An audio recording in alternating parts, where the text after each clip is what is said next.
Welcome to next exam. आज है 21 दिसंबर 2021 और 21 दिसंबर 2021 से करंट अफेयर्स के जितने भी इंपोर्टेंट क्वेश्चन बन सकते हैं सारे हम इस वीडियो में डिस्कस करेंगे और हर क्वेश्चन से रिलेटेड इंपोर्टेंट फैक्ट भी मैं आपको बताऊंगा, तो आप पूरा वीडियो बहुत ध्यान से देखिए।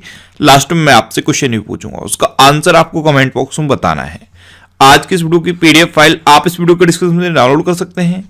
पीडीएफ आप हमारे टेलीग्राम ग्रुप से भी डाउनलोड कर सकते हैं। टेलीग्राम ग्रुप पर आपको सारे पीडीएफ एक साथ मिल जाएंगे और टेलीग्राम ग्रुप का लिंक मैंने इस वीडियो के डिस्क्रिप्शन में दे दिया है, तो आप उस लिंक पर क्लिक करके टेलीग्राम ग्रुप ज्वाइन कर सकते हैं। तो चलिए स्टार्ट करते हैं। पहला क्वेश्चन है, हाल ही में अंतर्राष्ट्रीय मानव एकता दिवस कब मनाया गया है? तो अभी 20 दिसंबर को अंतर्राष्ट्रीय मानव एकता दिवस मनाया गया। तो इस क्वेश्चन का से ऑप्शन सही है।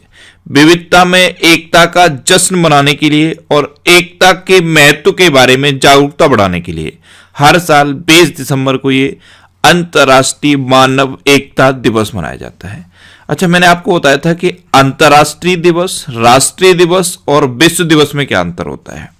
तो अंतर्राष्ट्रीय दिवस वो दिवस होते हैं जो एक से ज्यादा देश में मनाए जाते हैं, या फिर ये कह लीजिए दो या दो से अधिक देश में जो मनाए जाते हैं उन्हें हम अंतर्राष्ट्रीय दिवस कहते हैं। राष्ट्रीय दिवस कौन से होते हैं? जो सिर्फ एक देश में मनाए जाते हैं। और विश्व दिवस कौन से होते हैं? जो दुनिया के हर देश में मनाए जाते हैं। तो ये राष्ट्रीय, अंतर्राष्ट्रीय और विश्व दिवस में अंतर होता है। ये अंतर भी आपको याद रखना है। अब ये इंपोर्टेंट डे वाला क्वेश्चन है, तो दिसंबर के अब तक के सारे इंपोर्टेंट डे मैंने यहां पे लिख दिए हैं। जैसे अभी 19 दिसंबर को गोवा मुक्ति दिवस मनाया गया था। 18 दिसंबर को अंतर्राष्ट्रीय प्रवासी दिवस मनाया गया। 16 दिसंबर को विजय दिवस मनाया गया था। 14 दिसंबर को राष्ट्रीय ऊर्जा संरक्षण दिवस मनाया गया। 12 दिसंबर को अंतर्राष्ट्रीय सार्वभौमिक स्वास्थ्य कवरेज दिवस मनाया गया। 11 दिसंबर को अंतर्राष्ट्रीय पर्वत दिवस मनाया गया। ऐसे ही दिसंबर के सारे इंपोर्टेंट डे मैंने यहां पे लिखे हैं, इनको आप एक बार रिवाइज जरूर कीजिए। अच्छा, आज के इस वीडियो का हम टारगेट रखते हैं 40 या लाइक का। तो अगर ये वीडियो आपको अच्छा लगता है, हेल्पफुल लगता है, तब आप इस वीडियो को लाइक और शेयर जरूर किया करो। और मैं आपको भी बोलता हूं, डेली मॉर्निंग में उठकर सबसे पहले अपने लिए एक टारगेट फिक्स करो। चाहे छोटा सा ही टारगेट फिक्स करो, लेकिन डेली मॉर्निंग में उठकर सबसे पहले अपने लिए एक टारगेट फिक्स करो और फिर अपना पूरा दिन उस टारगेट को अचीव करने में लगा दो। आपकी लाइफ ऑटोमेटिकली अच्छी हो जाएगी। नेक्स्ट क्वेश्चन है, हाल ही में स्पेस एक्स ने कैलिफोर्निया बेस से कितने स्टारलिंक उपग्रह लॉन्च किए हैं? तो अभी स्पेस एक्स ने अपने कैलिफोर्निया बेस से 52 स्टारलिंक उपग्रह लॉन्च किए। तो इस क्वेश्चन का बी ऑप्शन सही है। स्टारलिंक उपग्रह ये क्या है? तो स्पेस एक्स का एक प्रोजेक्ट चल रहा है जिसमें क्या है, पृथ्वी के चारों ओर उपग्रहों का एक पूरा का पूरा जत्था लगा देना है, यानी कि पूरी की पूरी चेन बना देनी है, जिससे कि पूरी पृथ्वी पर एक साथ एक जैसा इंटरनेट दिया जा सके। यह है स्टारलिंक प्रोजेक्ट। इसी के लिए स्पेस एक्स लगातार सैटेलाइट लॉन्च करता रहता है। ये 34वां लॉन्च था स्टारलिंक प्रोजेक्ट का। इसमें 52 सैटेलाइट को लॉन्च किया गया है। अब स्पेस एक्स की स्थापना कब हुई? 2002 में। इसका हेडक्वार्टर कहां पे है? कैलिफोर्निया में। और इसके प्रेजेंट टाइम पे सीईओ कौन है? Elon Musk. कौन है? Elon Musk. इलॉन मस्क को इस बार टाइम मैगजीन ने पर्सन ऑफ द ईयर भी नामित किया है। नेक्स्ट क्वेश्चन है, हाल ही में 2021 में स्पैम कॉल से सबसे अधिक प्रभावित देश कौन बना है? जो मोबाइल पर स्पैम कॉल आती हैं, तो स्पैम कॉल से सबसे अधिक प्रभावित देश बना है ब्राजील। तो इस क्वेश्चन का से ऑप्शन सही है, यानी कि सबसे ज्यादा स्पैम कॉल्स ब्राजील में हुए हैं। ब्राजील फर्स्ट नंबर पे है, सेकंड नंबर पे है पेरू और थर्ड नंबर पे है यूक्रेन। अच्छा, अपना इंडिया फोर्थ नंबर पे है, ये भी आपको याद रखना है। ये डाटा स्पैम कॉल्स का किसने दिया है? ट्रू कॉलर ने दिया है। अब ब्राजील फर्स्ट पे है, तो ये है मैप में ब्राजील। ब्राजील की कैपिटल क्या है? ब्राजीलिया। ब्राजील की करेंसी क्या है? Brazilian real. और ब्राजील के प्रेजेंट टाइम पे प्रेसिडेंट कौन है? Jair Bolsonaro. कौन है? Jair Bolsonaro. नेक्स्ट क्वेश्चन है, महिलाओं के वित्तीय सशक्तिकरण के लिए किस राज्य ने मिशन शक्ति लिविंग लैब शुरू करने के लिए यूएनसीडीएफ के साथ समझौता किया है? तो अभी महिलाओं के वित्तीय सशक्तिकरण के लिए मिशन शक्ति लिविंग लैब शुरू करने के लिए यूएनसीडीएफ के साथ समझौता किया है उड़ीसा ने। तो इस क्वेश्चन का से ऑप्शन सही है। अब UNCDF इसकी फुल फॉर्म क्या है? United nation capital development fund. क्या है? United nation capital development fund. अच्छा, UNCDF की स्थापना कब हुई? 1966 में। इसका हेडक्वार्टर कहां पे है? न्यूयॉर्क में। और इसकी प्रेजेंट टाइम पे हेड कौन है? प्रीति सिन्हा। कौन है? प्रीति सिन्हा। अब समझौता उड़ीसा के साथ हुआ है, तो ये है मैप में उड़ीसा। उड़ीसा की कैपिटल क्या है? भुवनेश्वर। उड़ीसा के चीफ मिनिस्टर कौन है? नवीन पटनायक।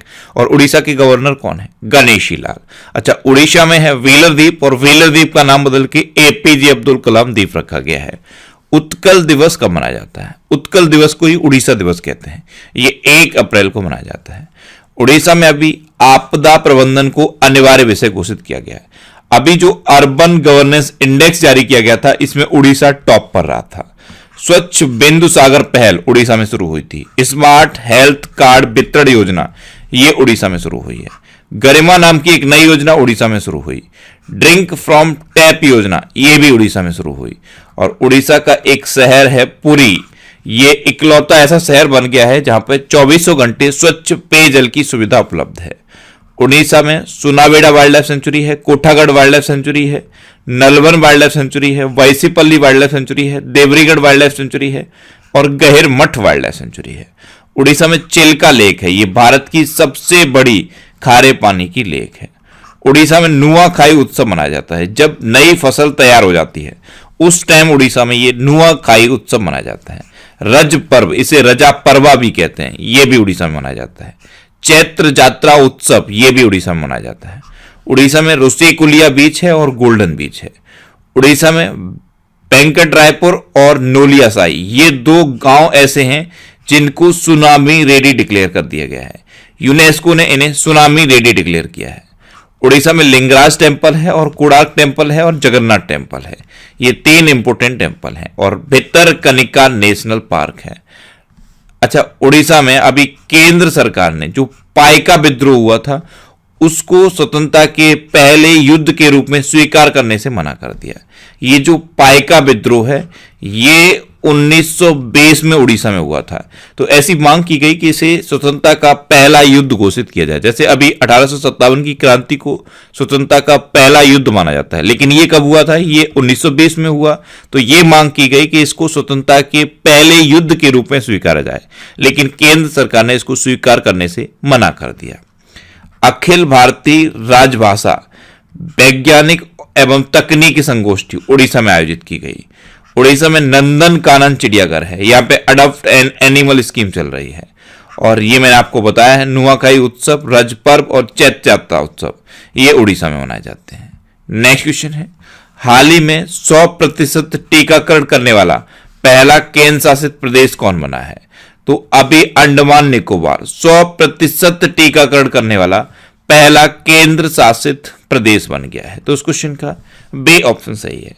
अब अंडमान निकोबार, तो आप मैप में देखिए, ये है अंडमान निकोबार। अंडमान निकोबार की कैपिटल क्या है? Port Blair. अंडमान निकोबार केंद्र शासित प्रदेश है, इसलिए यहाँ पे लेफ्टिनेंट गवर्नर होते हैं। तो यहाँ के लेफ्टिनेंट गवर्नर कौन है? देवेंद्र कुमार जोशी। कौन है? देवेंद्र कुमार जोशी। और यहाँ के चीफ सेक्रेटरी कौन है? जितेंद्र नारायण। IAS अधिकारी जितेंद्र नारायण यहाँ के चीफ सेक्रेटरी हैं। नेक्स्ट क्वेश्चन है, हाल ही में किस देश ने 2300 साल पुराना बौद्ध मंदिर मिला है? तो अभी पाकिस्तान में 2300 साल पुराना बौद्ध मंदिर मिला। तो इस क्वेश्चन का ए ऑप्शन सही है। उत्तर पश्चिम पाकिस्तान के खैबर पख्तूनख्वा प्रांत के स्वात जिले में एक शहर है वजीरा, यहां पे ये 2300 साल पुराना बौद्ध मंदिर मिला है। अब पाकिस्तान में मिला, तो ये है मैप में पाकिस्तान। पाकिस्तान की कैपिटल क्या है? इस्लामाबाद। पाकिस्तान की करेंसी क्या है? पाकिस्तानी रुपया। पाकिस्तान के प्रेजेंट टाइम पे प्राइम मिनिस्टर कौन है? क्रिकेटर इमरान खान। और पाकिस्तान के प्रेजेंट टाइम पे प्रेसिडेंट कौन है? आरिफ अलवी। अच्छा, इंडिया और पाकिस्तान को डिवाइड करने वाली लाइन को क्या कहते हैं? Red Cliff line. ऐसे ही इंडिया और चाइना को डिवाइड करने वाली लाइन को क्या कहते हैं? McMahon line. पाकिस्तान और अफगानिस्तान को डिवाइड करने वाली लाइन को क्या कहते हैं? Durand line. यूएस और कनाडा को डिवाइड करने वाली लाइन को क्या कहते हैं? 49th parallel. और नॉर्थ कोरिया और साउथ कोरिया को डिवाइड करने वाली लाइन को क्या कहते हैं? 38th parallel. तो ये कुछ इंपोर्टेंट डिवाइडिंग लाइन है, इनको आप याद रखिए। अच्छा, अभी पाकिस्तान में जस्टिस आयशा मलिक पाकिस्तान की पहली महिला मुख्य न्यायाधीश बनी। जस्टिस आयशा मलिक, इनका नाम आप याद रखिए, ये पाकिस्तान की पहली महिला मुख्य न्यायाधीश बनी। पाकिस्तान ने अभी एक ट्रांसजेंडर जिनका नाम है आयशा मुगल, इनको यूनाइटेड नेशन में अपना प्रतिनिधि बनाकर भेजा था। तो ये पहली ट्रांसजेंडर बनी थी जो यूनाइटेड नेशन में गई। अभी निगार जौहर को अपनी सेना में पहली महिला लेफ्टिनेंट बनाया है पाकिस्तान ने। परमाणु क्षमता संपन्न गजनवी मिसाइल का सफलतापूर्वक परीक्षण पाकिस्तान ने किया था। अच्छा, नसीम शाह सबसे कम उम्र के क्रिकेटर बने जिन्होंने टेस्ट में हैट्रिक लिया, ये भी पाकिस्तान के हैं। तो इतना और पाकिस्तान के बारे में याद रखना है। नेक्स्ट क्वेश्चन है, हाल ही में किस राज्य सरकार ने ऋषभ पंत को अपना ब्रांड एम्बेसडर बनाया है? तो अभी उत्तराखंड गवर्नमेंट ने अपना ब्रांड एम्बेसडर बनाया है ऋषभ पंत को। तो इस क्वेश्चन का सी ऑप्शन सही है। युवाओं को खेल और जन स्वास्थ्य के प्रति जागरूक करने के लिए उत्तराखंड गवर्नमेंट ने ऋषभ पंत को अपना ब्रांड एम्बेसडर बनाया। अब उत्तराखंड ने बनाया तो ये है मैप में उत्तराखंड। उत्तराखंड की कैपिटल क्या है? देहरादून। अच्छा, एक कैपिटल है देहरादून और उत्तराखंड की एक समर कैपिटल और है गैरसैंण। उत्तराखंड के चीफ मिनिस्टर है पुष्कर सिंह धामी और उत्तराखंड के गवर्नर कौन है? गुरमीत सिंह। अभी पहला वन चिकित्सा केंद्र उत्तराखंड में खोला गया। भारत के पहले जैव विविधता उद्यान भारत वाटिका का उद्घाटन उत्तराखंड में हुआ। भारत का पहला लाइकेन पार्क उत्तराखंड में खुला। ये मोस्ट इंपोर्टेंट है, कुमाऊं च्यूर ऑयल, इसको अभी जीआई टैग मिला था। ये कहां होता है? ये उत्तराखंड में होता है। अच्छा, अभी बिहार के मिथिला मखाना को भी जीआई टैग मिला है। उत्तर भारत का सबसे बड़ा पामेटम, पामेटम क्या होता है? जहां पे पाम के पेड़ लगाए जाते हैं, हल्द्वानी में खुला है। भारत और यूके ने उत्तराखंड में अजय वारियर अभ्यास शुरू करने की घोषणा की। भारत की सबसे बड़ी ओपन एयर फर्नरी उत्तराखंड के अल्मोड़ा में खोली गई। सबसे अधिक ऊंचाई वाले हर्बल गार्डन सेटअप का उद्घाटन उत्तराखंड में हुआ। कार्बेट और राजाजी ये नेशनल पार्क हैं, इनको साल भर खोलने का निर्णय लिया गया है। अच्छा, अभी हरेला पर्व ये उत्तराखंड में मनाया जाता है। फूलदेई त्योहार ये भी उत्तराखंड में मनाया जाता है और फूलों की घाटी भी उत्तराखंड में है। तो फूलदेई त्योहार, फूलों की घाटी, दोनों को लिंक करके आप याद कर लीजिए। और हरेला पर्व भी उत्तराखंड में ही मनाया जाता है। नेक्स्ट क्वेश्चन है, हाल ही में किसने योगी आदित्यनाथ पर the monk who transform Uttar Pradesh नामक पुस्तक लिखी है? तो यह पुस्तक लिखी है शांतनु गुप्ता ने। तो इस क्वेश्चन का बी ऑप्शन सही है, शांतनु गुप्ता। इन्होंने इसी टाइप की एक और बुक लिखी थी, the monk who became prime minister, वो भी योगी आदित्यनाथ पे लिखी गई थी और शांतनु गुप्ता ने लिखी थी। और अब ये बुक लिखी है the monk who transform Uttar Pradesh, ये भी शांतनु गुप्ता ने लिखी है। ये है शांतनु गुप्ता। अच्छा, यहां पे एक नाम और लिखा हुआ है, मोहित जैन। तो ये अभी इंडियन न्यूज़पेपर सोसाइटी के अध्यक्ष बने थे। नेक्स्ट क्वेश्चन है, हाल ही में हुंडई मोटर इंडिया लिमिटेड के नए एमडी कौन बने हैं? तो अंशु किम, ये हुंडई मोटर इंडिया लिमिटेड के नए एमडी बने हैं। तो इस क्वेश्चन का सी ऑप्शन सही है। हुंडई ये कहां की कंपनी है? ये साउथ कोरिया की कंपनी है। इसका हेडक्वार्टर भी साउथ कोरिया की कैपिटल सियोल में है। लेकिन हुंडई मोटर इंडिया के लिए अभी सीएमडी बन गए हैं अंशु किम। ये हैं अंशु किम। अच्छा, यहां पे एक नाम और लिखा हुआ है, ए श्रीधरन। ये कौन है? इनको मेट्रो मैन के नाम से जाना जाता है। इनको केरल में बीजेपी ने अपना सीएम कैंडिडेट बनाया था, लेकिन इन्होंने अब सक्रिय राजनीति से संन्यास ले लिया है। इनको 2001 में पद्मश्री से सम्मानित किया गया था और 2008 में पद्म भूषण से सम्मानित किया गया था। इनको मेट्रो मैन क्यों कहा जाता है? क्योंकि ये दिल्ली मेट्रो रेलवे कॉरपोरेशन यानी कि डीएमआरसी के लंबे समय तक निदेशक रहे थे। तो इनके बारे में इतना याद रखिए। नेक्स्ट क्वेश्चन है, हाल ही में मुबाडाला वर्ल्ड टेनिस चैंपियनशिप का खिताब किसने जीता है? तो अभी एंड्री रूबलेव ने मुबाडाला वर्ल्ड टेनिस चैंपियनशिप का खिताब जीता। तो उस क्वेश्चन का बी ऑप्शन सही है। ये है Russian tennis player Andrey Rublev. इन्होंने अभी एंडी मरे को हराकर मुबाडाला वर्ल्ड टेनिस चैंपियनशिप का खिताब जीता है। अच्छा, यहां पे एक नाम और लिखा है, Kidambi Srikanth. Badminton world federation यानी कि BWF वर्ल्ड चैंपियनशिप के फाइनल में पहुंचने वाले ये पहले भारतीय खिलाड़ी बने हैं। इनका नाम याद रखिए, BWF वर्ल्ड चैंपियनशिप में फाइनल में पहुंचने वाले पहले भारतीय खिलाड़ी किदाम्बी श्रीकांत बने। और अभी Mubadala world tennis championship Andy Rublev ने जीती है। नेक्स्ट क्वेश्चन है, हाल ही में किसने SFBs यानी कि स्मॉल फाइनेंस बैंक्स को सरकारी कारोबार करने के लिए एजेंसी बैंक के रूप में अनुमति दी है? तो यह अनुमति RBI ने दी है। तो उस क्वेश्चन का सी ऑप्शन सही है। अब RBI यानी कि reserve bank of India, RBI की स्थापना कब हुई? 1 अप्रैल 1935 को। इसका हेडक्वार्टर कहां पे है? मुंबई में। इसके प्रेजेंट टाइम पे गवर्नर कौन है? शक्तिकांत दास। ये RBI के 25वें नंबर के गवर्नर हैं और अभी 10 दिसंबर 2021 को इनका कार्यकाल 3 साल के लिए और बढ़ा दिया गया है। अच्छा, RBI में एक तो गवर्नर होते हैं और 4 डिप्टी गवर्नर होते हैं। तो प्रेजेंट टाइम पे 4 डिप्टी गवर्नर हैं, महेश कुमार जैन, माइकल पात्रा, राजेश्वर राव और टी रविशंकर। अच्छा, RBI के पहले गवर्नर कौन थे? पहले भारतीय गवर्नर अगर ये आपसे पूछा जाए तो आप बताएंगे CD देशमुख। और RBI के पहले अंग्रेजी गवर्नर कौन थे? Sir Osborne. अच्छा, RBI का जो प्रतीक चिन्ह है यानी कि जो सिंबल है उसमें ताड़ का वृक्ष है और रॉयल बंगाल टाइगर को प्रदर्शित किया गया है। नेक्स्ट क्वेश्चन है, हाल ही में जल जीवन मिशन के तहत राजस्थान को कितने करोड़ रुपए का आवंटन हुआ है? तो अभी जल जीवन मिशन के तहत राजस्थान को 10,180 करोड़ रुपए का आवंटन हुआ। तो उस क्वेश्चन का बी ऑप्शन सही है। अच्छा, यहां पे एक फिगर और लिखा हुआ है 6,780। अब मैं जानबूझ के ऑप्शन में ऐसी चीजें लिखता हूं जिससे कि आपका रिवीजन हो जाए। 6,780 ये क्या फिगर है?